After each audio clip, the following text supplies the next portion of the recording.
हो गया। नाउ अब मैं आपको मैट्रिक्स का एलिमेंट्री ट्रांसफॉर्मेशन बताता हूँ। Elementary transformation, elementary transformation, elementary transformation क्या है? एलिमेंट्री ट्रांसफॉर्मेशन सो यहां से देखिए, मैं इसको कारण के साथ, काउज के साथ बताऊंगा। जैसे पहले आप यहां से देखिए, एक जनरल आप लीनियर इक्वेशन लीजिए। मान लेते हैं, हम लेते हैं a1x plus b1y plus c1z is equal to d1। दूसरा लेते हैं a2x plus b2y plus c2z is equal to d2। तीसरा लेते हैं a3x plus b3y plus c3z is equal to d3। तब अब देखिए, हमको अगर तीनों इक्वेशन से x y z का अगर वैल्यू निकालना है तो x y z के कोफिशिएंट का हम एक मैट्रिक्स बनाते हैं। मान लेते हैं कोई मैट्रिक्स A है। A मैट्रिक्स हमने आपको लिया A1 B1 C1 A2 B2 C2 A3 B3 और C3 मैट्रिक्स। अब यहां से आप देखिए सिंपल अवस्था, ये देखिए क्या है। अब देखिए एक्स वाई जेड का हमको वैल्यू निकालना है। लीनियर इक्वेशन से जब हम जानते हैं, जब इसको सॉल्व करते हैं तो क्या C1 C2 को, जैसे जेड के कोफिशिएंट को अगर हम पहले लिखें, इसको बाद में लिखें, तो क्या इसके एक्स वाई जेड के वैल्यू में कोई अंतर होगा? नहीं। इसका मतलब क्या हुआ कि मैट्रिक्स बना, तब जब मैट्रिक्स बनाएंगे तो C1 C2 चला जाएगा इस कॉलम में, अब B1 B2 B3 चला जाएगा इस कॉलम में। यानी कि पहला सिस्टम कि मैट्रिक्स में किसी दो कॉलम को आप इंटरचेंज कर सकते हैं, इससे मैट्रिक्स में कोई अंतर नहीं होता है। दूसरा सिस्टम, अगर इस रो को, इस इक्वेशन को पहले लिखें, इस इक्वेशन को बाद में लिखें, इससे एक्स वाई जेड के वैल्यू में कोई अंतर होगा? नहीं। यानी कि रो को इस रो में बदल देंगे या पहले रो को दूसरे रो में बदल दें, इससे भी इसके वैल्यू में कोई अंतर नहीं होगा। तो यानी कि या तो रो वाला हम काम करें या कॉलम वाला काम करें, उससे वैल्यू में कोई अंतर नहीं होता है। अर्थात कह सकते हैं एलिमेंट्री ट्रांसफॉर्मेशन दो तरह के होते हैं। एक होता है रो ट्रांसफॉर्मेशन, एक होता है रो ट्रांसफॉर्मेशन, एक होता है रो ट्रांसफॉर्मेशन। रो ट्रांसफॉर्मेशन होता है रो ट्रांसफॉर्मेशन, और दूसरा होता है कॉलम ट्रांसफॉर्मेशन। कॉलम ट्रांसफॉर्मेशन होता है, कॉलम ट्रांसफॉर्मेशन, कॉलम ट्रांसफॉर्मेशन होता है। तो रो ट्रांसफॉर्मेशन देखिए हमने क्या सीखा कि कोई दो रो को आपस में इंटरचेंज कर देने से मैट्रिक्स के वैल्यू या मैट्रिक्स के जो अरेंजमेंट है इसमें कोई डिफरेंस नहीं होता है। यानी कि किसी भी रो को, यानी R I, any row, ith row goes to R J, यानी किसी अनदर रो में ट्रांसफर हो जाएगा, और आर जे चला जाएगा आर आई में। इससे इसके वैल्यू में कोई डिफरेंस नहीं होगा। यानी मैट्रिक्स में किसी दो रो को आपस में हम इंटरचेंज कर सकते हैं, या दो कॉलम को उसी प्रकार से इंटरचेंज कर सकते हैं। C I goes to C A and C J goes to C I. This is your first type of elementary transformation. दूसरा, आप देखिए जब इसको सॉल्व करने लगते हैं, अगर मान लिया जाए इस दूसरे इक्वेशन को, सपोज मान लिया आप 2 से मल्टीप्लाई कर देते हैं, तो क्या एक्स वाई जेड के वैल्यू में कोई अंतर होता है? नहीं अंतर होता है। यानी कि किसी भी कॉलम को या किसी रो को किसी नॉन जीरो नंबर से मल्टीप्लाई कर देने से उसके वैल्यू में अंतर नहीं होता है। यानी दूसरा होता है, अगर किसी भी रो को किसी नॉन जीरो नंबर से मल्टीप्लाई कर देते हैं तो उससे इसके वैल्यू में अंतर नहीं होता है, यानी कि where m is not equal to 0, ऐसी चेंज नहीं हो सकता है। अर्थात यह भी कहा है किसी भी रो को नंबर गुण मल्टीप्लाई कर दें, ठीक उसी तरह से किसी भी कॉलम को किसी भी नॉन जीरो नंबर से आप मल्टीप्लाई कर दें तो उससे उसके वैल्यू में कोई डिफरेंस नहीं होता है, मैट्रिक्स एज इट इज होता है। तीसरा है, अब देखिए इक्वेशन को जब सॉल्व करते हैं तो आप जनरल अवस्था में करते हैं, किसी एक इक्वेशन को 2 से 3 से मल्टीप्लाई करके दूसरे में जोड़ देते हैं या घटा देते हैं और तब घटा करके एक्स वाई जेड का वैल्यू निकालते हैं। तो क्या किसी अदर इक्वेशन को किसी नंबर से मल्टीप्लाई करके इसमें जोड़ने घटाने से क्या एक्स वाई जेड के वैल्यू में डिफरेंस होता है?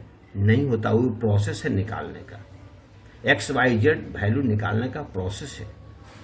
अर्थात किसी भी, यहां भी उसी प्रकार से किसी भी रो को या किसी कॉलम को किसी नॉन जीरो नंबर से मल्टीप्लाई करके अदर रो या कॉलम में जोड़ या घटा देने से उसके वैल्यू में कोई अंतर नहीं पड़ता है। यानी कि मान लिया जाए आर आई में हम काम करते हैं, आर आई में क्या काम करते हैं? काम करते हैं क्या, किसी भी रो अदर रो को यानी एम, किसी भी अदर रो को m से मल्टीप्लाई करके, जहां m is not equal to 0 non zero number से मल्टीप्लाई करके उस रो में जोड़ देते हैं या घटा देते हैं, उससे उसके वैल्यू में कोई अंतर नहीं होता है। ठीक इसी प्रकार से CI में हम काम करते हैं, क्या करेंगे, CI प्लस या माइनस MCJ कर देंगे जहां कि m is not equal to 0। तो ऐसी अवस्था में this is called elementary transformation. इसके 2 भाग होते हैं, रो ट्रांसफॉर्मेशन या कॉलम ट्रांसफॉर्मेशन। हम इस एलिमेंट्री ट्रांसफॉर्मेशन या तो रो प्रोसेस से चलते हैं या कॉलम प्रोसेस से चलते हैं, दोनों को हम लोग मिक्स नहीं करते हैं, बल्कि कोई एक ही तरीका, कोई एक ही तरीका अप्लाई कर सकते हैं। या तो इसको इधर अप्लाई कीजिए एक बार में, या इसको इधर अप्लाई कीजिए एक बार में। आप वैल्यू निकालने के लिए पहले इक्वेशन को दूसरी बार लेंगे, दूसरे को पहली बार ले लेंगे, ऐसा कर सकते हैं। यानी इसको भी आप चाहे रो को कॉलम, कॉलम को रो आप काम कर सकते हैं, कोई उससे डिफरेंस नहीं होता है। This is called elementary transformation. लेकिन कोई एक बार में एक ही कोई काम करते हैं। आप जैसे एक एग्जाम्पल कंसीडर कीजिए, एग्जाम्पल लीजिए या थोड़ी सी और इसमें इसका यूज हम क्या करते हैं इसके बारे में पहले देख लीजिए। एक होता है invertible matrix. Invertible matrix, invertible matrix किसे कहते हैं ये भी देखिए। इन्वर्टिबल मैट्रिक्स किसे कहते हैं? कहता है let A and B are 2 matrices, A and B are 2 matrices, let A and B are 2 matrices such that, इस प्रकार से मैट्रिक्स हो कि, है ना, such that A into B बराबर B इंटू ए बराबर, अगर I होता हो, मैंने आइडेंटिटी मैट्रिक्स होता हो, अगर A इंटू बी 2 मैट्रिक्स का प्रोडक्ट A B करें या B A करें, अगर इसका वैल्यू अगर आइडेंटिटी मैट्रिक्स के अगर बराबर होता हो, then B is called, B को कहते हैं, क्या कहते हैं B को? B is called inverse of A, B is called inverse of A and denoted by, और उसको डिनोट करते हैं एंड डिनोटेड बाय A और ऊपर -1 लगा देते हैं, इसको A इनवर्स कहते हैं। यानी कि कह सकते हैं implies that B is equal to A inverse. इस प्रकार से अगर इसको यहां पर लिख दें हम, B के बदले ये लिख देंगे, इसीलिए हो जाता है फॉर्मूला हो गया A इंटू A इनवर्स या A इनवर्स इंटू A बराबर I। This is your invertible matrix.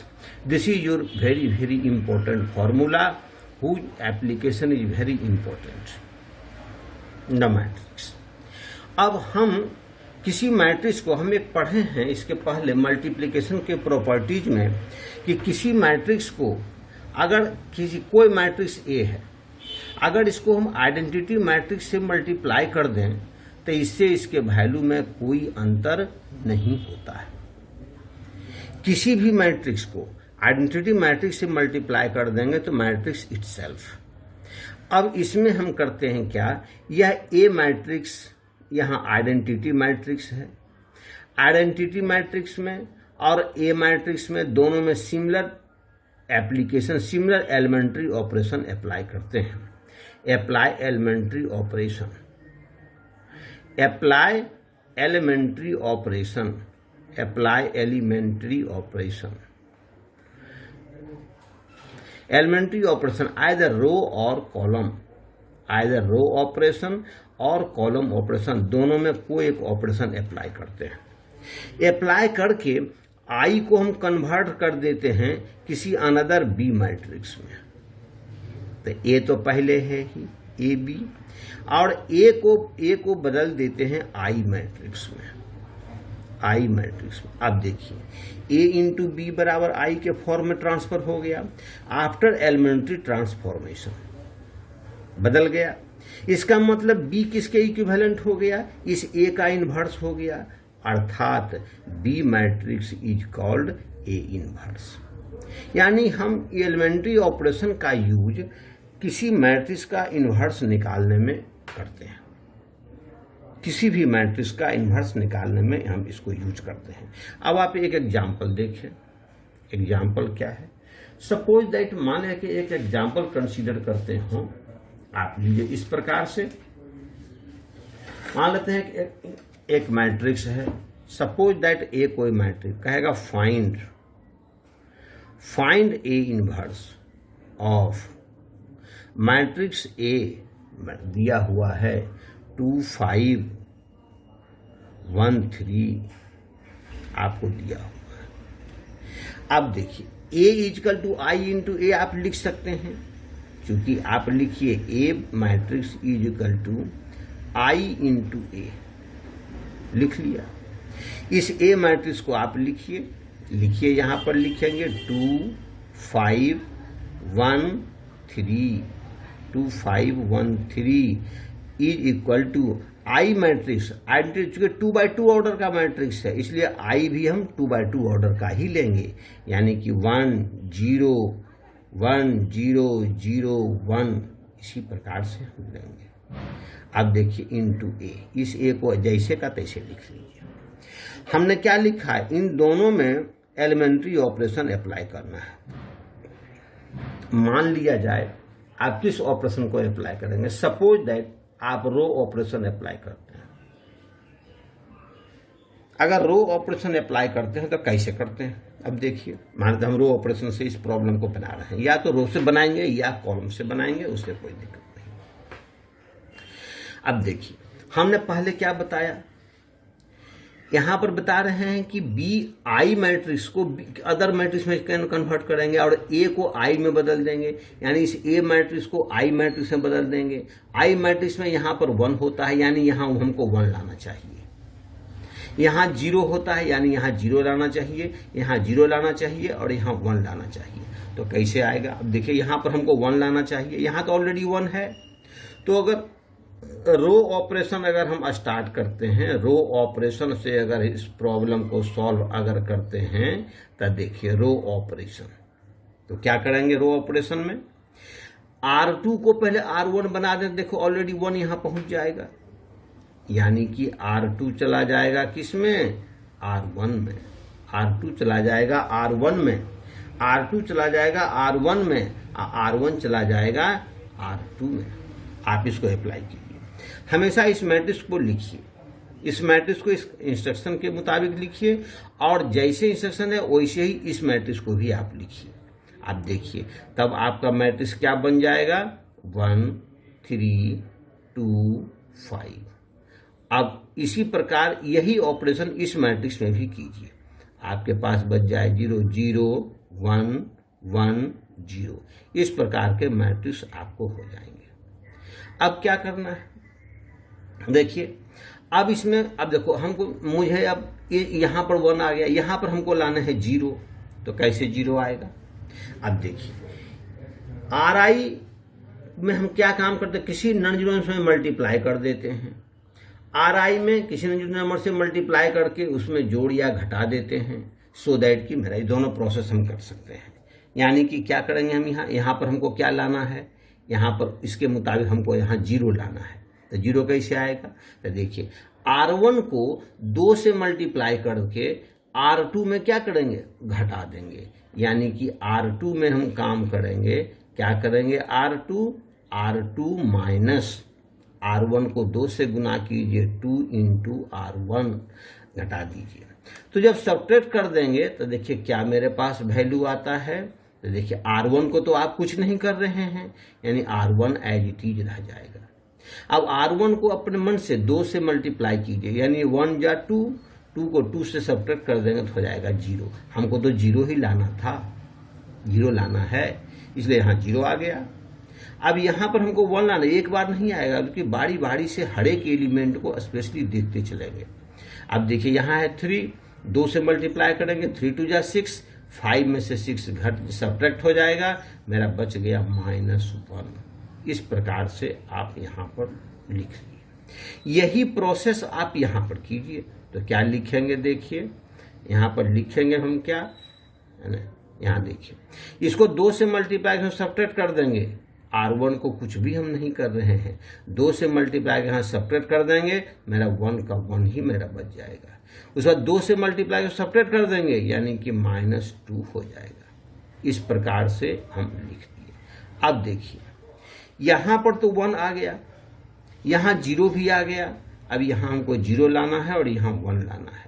यहाँ 0 कैसे आएगा, यानी 3 के जगह पर हमको होना चाहिए 0। तो 0 कैसे आएगा? अब देखिए R1 में काम करते हैं, क्योंकि हमको 0 लाना, R1 में 0 लाना है, तो R1 में काम करेंगे तो 3 के जगह पर 0 आएगा। यानी किस प्रकार आएगा, तो R2 को 3 से मल्टीप्लाई करके R1 में जोड़ देते हैं। यानी R1 में काम करेंगे, क्या काम करेंगे, R1 में काम करेंगे। तो लिखते हैं इस प्रकार से, R1 में काम करेंगे। क्या काम करेंगे R1 में करेंगे क्या, R2 को 3 से मल्टीप्लाई करके जोड़ देंगे, यानी कि +3R2। अगर ऐसा हम काम कर देते हैं तो देखिए यहाँ 3 आ गया, तब -3 +3 0, यानी कि R1 मेरे पास वैल्यू हो गए 1 0 0 -1। R2 को हम कुछ भी नहीं कर रहे हैं। यही प्रोसेस दूसरे मैट्रिक्स में भी हम करेंगे। यहाँ पर ये 0 है, R1 में हम काम करें, R2 को कुछ भी नहीं कर रहे हैं, तो R2 एज इट इज रह जाएगा 1 -2। अब इसे 3 से मल्टीप्लाई करके इसमें सब्ट्रैक्ट कर दे रहे हैं, यानी 1 3 जा 3, 1 3 जा 3, और यहाँ जुट जाएगा तो 3 0 +3 यानी कि 3। इसके बाद यहाँ पर आ जाएगा आपको ये 2 3 जा 6 यहाँ क्या हो जाएगा, जुट जाएगा, यानी कि 1 -6 यानी कि -5। इस प्रकार से मेरा जुट गया। मेरे पास वैल्यू क्या आ गया, यहाँ पर -1 है ना, -1 यहाँ पर मेरे पास वैल्यू क्या हो गए, 1 -2 2 3 जा 2 2 जा 6, यहाँ R1 2R1 0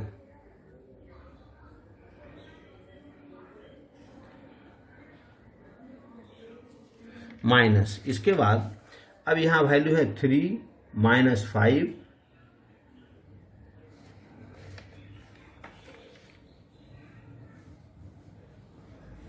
अब यहाँ पर मुझे लाना है क्या, यहाँ पर मुझे लाना है +1। तब +1 लाने के लिए क्या करेंगे, +1 लाने के लिए यहाँ पर R2 को -1 से मल्टीप्लाई कर दें। R1 को क्या करेंगे, R1 को यहाँ पर मुझे लाना है 1 लाना है, +1। देखिए यहाँ 0 लाना है, 1 लाना है। तो जब 1 कैसे आएगा, यहाँ तो है -1, यानी R2 को -1 से मल्टीप्लाई कर देंगे, यानी R2 को मल्टीप्लाई कर देंगे R2 इंटू -1। मल्टीप्लाई कर दीजिए। इस रूल को अप्लाई कीजिए कि किसी रो को किसी नॉन जीरो नंबर से मल्टीप्लाई कर सकते हैं, तो आप मल्टीप्लाई कर देंगे तो यह मेरे पास वैल्यू हो गया 1 0 0 1। देखिए आ गया आइडेंटिटी मैट्रिक्स। यह मेरे पास वैल्यू हो गया 3 -5 -1 और 2। इस प्रकार से मेरे पास यह मैट्रिक्स, तो ए तो साइड में लिखते चलेंगे, ए साइड में लिखते चलेंगे। इस बार अब यहां से देखिए हमने क्या बताया, ये आई मैट्रिक्स बी मैट्रिक्स के रूप में कन्वर्ट हो गया और ए मैट्रिक्स आई मैट्रिक्स के रूप में बदल गया। यहाँ देखिए ए मैट्रिक्स में ऑपरेशन करते चले आए, करते करके आई मैट्रिक्स में बना दिए। यह आई मैट्रिक्स हो गया, या बी मैट्रिक्स हो गया, या ए मैट्रिक्स हो गया। तो देखिए B into A equal to I, therefore B is called inverse of A, therefore B is equal to A inverse, यानी मेरे पास हो गए 3 -5 -1 और 2। दिस इज योर क्या inverse matrix, this is your. इस प्रकार से हम इसका इन्वर्सन मालूम कर लेते हैं। तीसरा एक, ये तो 2x2 ऑर्डर का हुआ। आप एक एग्जाम्पल 3x3 ऑर्डर का भी ले सकते हैं। 3x3 ऑर्डर का मैट्रिक्स का एक एग्जाम्पल ले सकते हैं। सबको फिर लीजिए other example 3x3 order matrix का कहेगा find A inverse of A matrix दिया हुआ है आपके पास। मान मेरा दिया हुआ है 0 1 2 1 2 3 3 1 1। ये मैट्रिक्स को आप इन्वर्सन मालूम कीजिए। आप लिखेंगे उसी प्रकार से A is equal to I into A, इस प्रकार से लिख लिए। ए मैट्रिक्स को एज इट इज जैसे लिखना है लिखिए, 0 1 2 1 2 3 3 1 1 लिख लिया। इसके बाद आई मैट्रिक्स लिखिए, ये 3 ऑर्डर का है, 3x3 ऑर्डर का है। आई को भी आप 3x3 ऑर्डर में आप लिख सकते हैं, 0 1 0 0 0 1 आप लिख लीजिए। इसके बाद ए इंटू ए कर दीजिए। अब इन दोनों मैट्रिक्स में आप क्या कीजिए, ऑपरेशन अप्लाई कीजिए। क्या अप्लाई करते हैं ऑपरेशन, देखिए सपोज दैट मान ले जाए आपको बनाना है, चलिए रो ऑपरेशन से। रो ऑपरेशन प्रारंभ करते हैं। रो ऑपरेशन यानी हम केवल रो में ही काम करते हैं। पहला देखिए काम क्या करें। अब रो ऑपरेशन में इसको ए को किस में बदल लेंगे हम, आई के रूप में। ए को देखिए, ए को बदल लेते हैं किस में, आई के रूप में। आई को अदर किसी मैट्रिक्स में, कॉरस्पॉन्डिंग मैट्रिक्स में मेरा चेंज हो जाता है कॉरस्पॉन्डिंग एलिमेंट्री ऑपरेशन करने के बाद। तो ए को आई, ए मैट्रिक्स को आई में बदलेंगे, यानी यहां पर हमको क्या लाना चाहिए 1। यहां लाइए 0 लाना चाहिए, 0 यहाँ 0 यहाँ 0 यहाँ 1 यहाँ 0 यहाँ 0 यहाँ 0 यहाँ 1। इस प्रकार से हमको लाना है।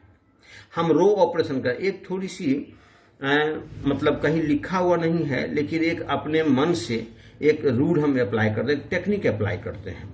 टेक्निक अप्लाई करते हैं कि अगर हम रो ऑपरेशन चल रहे हैं तो हमेशा कॉलम को देखते चलेंगे, काम नहीं करेंगे कॉलम में, केवल देखेंगे कॉलम को।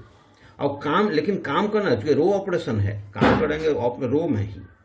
इसी प्रकार से है ना, कॉलम में काम, कॉलम ऑपरेशन अगर होगा तो काम करेंगे हमेशा कॉलम में, लेकिन देखेंगे रो को। ये एक छोटा सा टेक्निक है जो कहीं इंडिकेट नहीं किया हुआ, केवल अपने मन से हम लोग काम करते हैं। तो रो ऑपरेशन में क्या हम देखते हैं, कॉलम को देखेंगे। चलिए पहले कॉलम को हम देखते हैं। पहले कॉलम में हमको 0 के स्थान पर 1 लाना है, तो 1 कहाँ से आएगा। अब रो ऑपरेशन यानी रो में काम कर रहे हैं, तो ऐसा क्यों नहीं करें, हम R2 को R1 बना दें, R1 को R2 बना दें, तो 1 देखिए अपने आप चला जाएगा, स्टिक हो जाएगा। यानी कि आप पहला काम कीजिए, R2 goes to R1, R2 goes to R1 and R1 goes to R2। जैसा हमने आपको बताया कि किसी दो Ri goes to RJ, RJ goes to Ri, यानी किसी दो रो को आपस में आप इंटरचेंज कर सकते हैं। इससे मैट्रिक्स के फॉर्मेशन में कोई डिफरेंस नहीं होगा।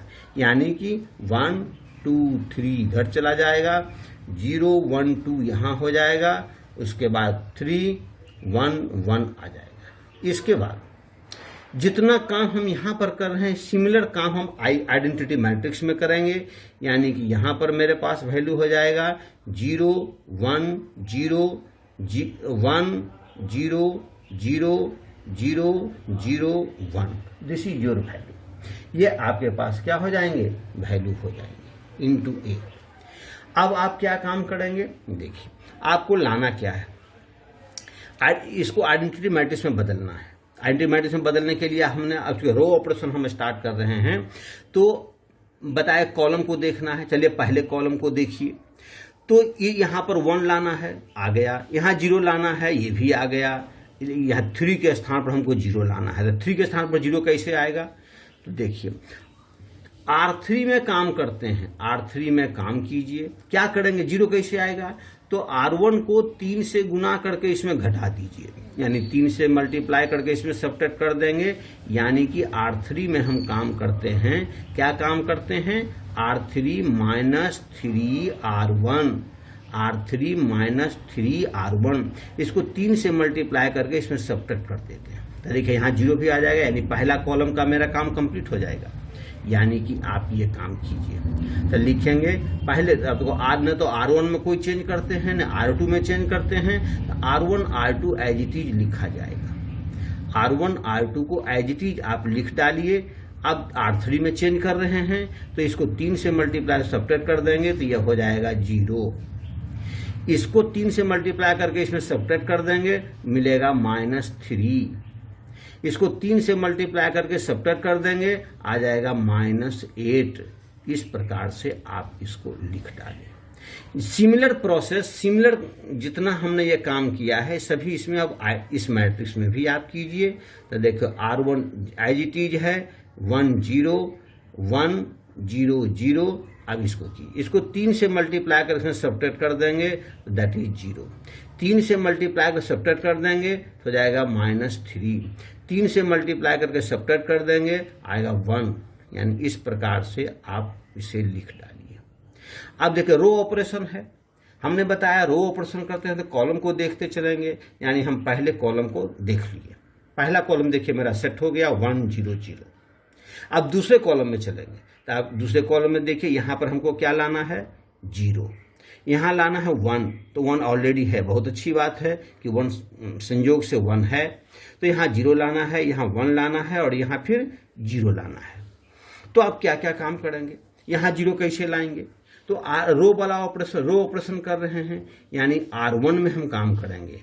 R1 में हमको 0 लाना है, R1 में काम करेंगे। क्या करेंगे R1 में, तो देखिए R1 में काम करेंगे क्या, R2 को 2 से गुना करके अगर घटा दें, यानी R1 में घटा देंगे 2R2, R2 को 2 से गुना करके इसमें घटा देंगे तो मेरा ये 0 हो जाएगा। इसी प्रकार से R3 में भी आप काम कर सकते हैं। 2 ऑपरेशन आप एक साथ में कर सकते हैं, यह आप फ्री हैं। यानी कि R3 में काम करेंगे, क्या R3 में काम करेंगे, R2 को 3 से मल्टीप्लाई करके, R3 को 3 से मल्टीप्लाई करके R3 में R2 को 3 से मल्टीप्लाई करके R3 में आप जोड़ सकते हैं। जोड़ेंगे फिर देखिए यह 0 हो जाएगा। यानी कि इस तरह से ये दोनों काम करने पर मेरा कॉलम नंबर 2 कंप्लीट हो जाएगा, यानी वह बदल जाएगा। आप बदल के देख लीजिए।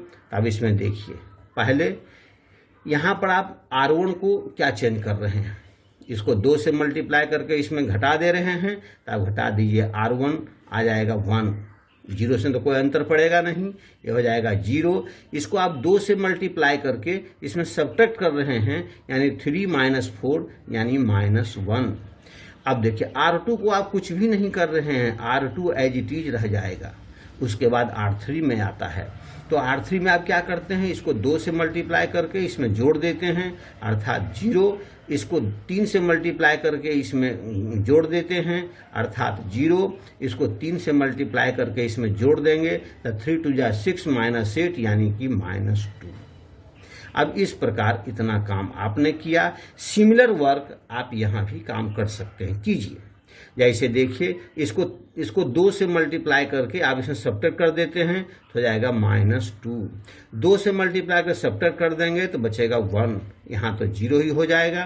फिर देखिए R2 एज इट इज है ही, जैसे रह जाएगा। अब इसको 3 से मल्टीप्लाई करके इसमें जोड़ देते हैं यानी कि 3। इसको 3 से मल्टीप्लाई करके जोड़ देते हैं यानी -3।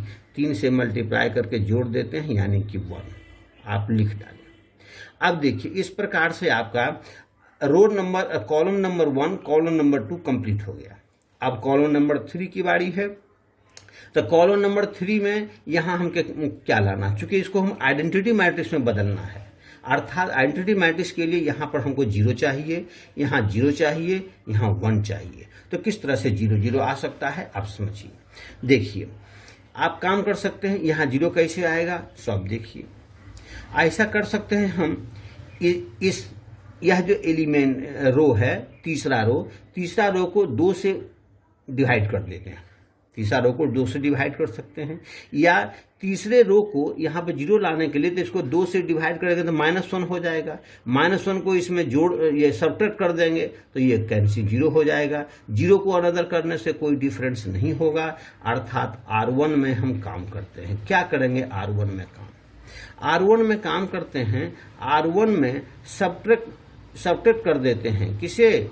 1/2 ऑफ R3, 1/2 ऑफ R3 को 2 से सब्ट्रैक्ट कर दिया। दूसरा भी आप यहाँ 0 चुला सकते हैं, दूसरा भी काम कर सकते हैं, यानी R2 में भी आप काम कर सकते हैं। R2 में करेंगे R2 plus R2 plus R3 direct जोड़ देंगे तो अपने आप 0 हो जाएगा। आप दोनों काम एक साथ कीजिए। देखिए लिखिए R1 में क्या किए, इसको 0 से तो कोई अंतर नहीं पड़ेगा, 1 0 यहाँ से हाफ कर देंगे तो ये भी हो जाएगा 0। R2 में काम करेंगे तो R2 में से 0 तो दैट इज 0, 1 तो 1 इसे कर देंगे तो फिर 0, ये हो जाएगा 0 0 -2। इस प्रकार से यही प्रोसेस आप यहाँ भी काम कर सकते हैं। यह काम क्या करेंगे देखिए, R1 में क्या किए R3 को 1/2 से मल्टीप्लाई कर उसमें सब्ट्रैक्ट कर दिए। तो यहाँ देखिए है -2। अब -3 है, 1/2 से करेंगे तो -3/2 हो गया। मेरे पास वैल्यू होगा 2 2 जा 4 -3 यानी -7/2। यहाँ हो जाएगा -7/2। फिर देखिए R1 को 3 से मल्टीप्लाई करके सब्ट्रैक्ट कर देंगे तो हो जाएगा 1 माइनस प्लस 3/2 प्लस 3/2 मेरा 3 2 5 5/2, ये वैल्यू हो जाएगा 5/2। 1 को करेंगे तो 1/2 दैट इज मेरा होगा -1/2। ये मेरा आ गया। R1 का मेरा कवर कंप्लीट हो गया। अब R2 आते हैं तो R2 में देखिए इसको इन दोनों को जोड़ देते हैं यानी 4 -3 और 1। R3 में कोई चेंज नहीं करते हैं दैट इज 3 -3 1। इस प्रकार से आप यहाँ से देख लीजिए, ये आ गया। अब देखिए इसको आइडेंटिटी मैट्रिक्स बनाने के लिए मुझे अब यहाँ क्या चाहिए, यानी C1 कंप्लीट है, C2 कंप्लीट है, C3 में यहाँ हमको चाहिए 1। तो 1 कहाँ से आएगा, तो R3 को -1/2 से मल्टीप्लाई कर देते हैं, यानी R3 को क्या काम करेंगे -1/2 R3 कर देते हैं। तो -1/2 से करने पर ये ऑलरेडी 1 हो जाएगा। अब यहाँ से आप वैल्यू निकाल लीजिए, मेरे पास आ जाएगा 1 0 0 0 1 0 और 0 0 1। इस तरह से मेरे कंप्लीट हो जाएंगे। और सिमिलर प्रोसेस यहाँ पर क्या अप्लाई होंगे, -7/2 5/2 और -1/2 4 -3 1। ये हो जाएगा माइनस हाफ से मल्टीप्लाई करते हैं तो -3/2 3/2 और -हाफ हो जाता है इनटू A।